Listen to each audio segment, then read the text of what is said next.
me just say, as I mentioned, and as I've mentioned here before, the situation is that our two goals are a bit in tension, right?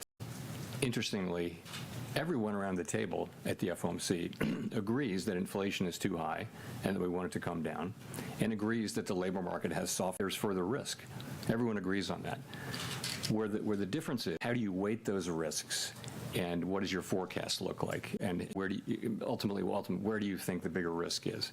And you know, it's very unusual to have persistent tension between the two parts of the mandate. And when you do, this is what you see. And I think it's actually what you would expect to see, and we do see it. Meanwhile, the discussions we have are as good as any we've had in my 14 years at the Fed. They're very thoughtful, respectful, and you just have people who have strong views, and we come together and we reach a place where we can make a decision. We made a decision today. We had 9 out of 12 supported it, so fairly broad support.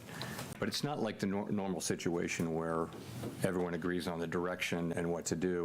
It's more spread out, and I think that's only inherent in the situation. In terms of what it would take, we all have an outlook in terms of what's going to come, but I think ultimately, having cut 75 and the effects of the 75 basis points will only begin to be coming in. As I've said before a couple times, we're well positioned to wait to see how the economy evolves. We'll just have to see. And we will get, as you know, quite a bit of data.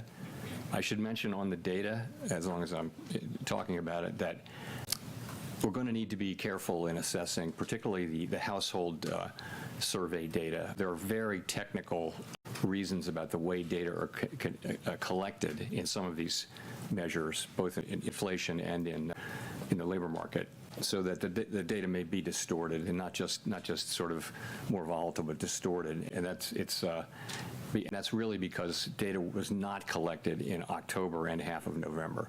So we're going to get data, but we're going to have to look at it carefully and with a somewhat skeptical eye by the time of the January meeting. Notwithstanding that, we will have a lot of the December data by the time of the January meeting. So we expect to see a lot more, but I'm just saying that what we get, for example, CPI or for the household survey, we're going to look at that really carefully and understand that it may be distorted by very technical factors.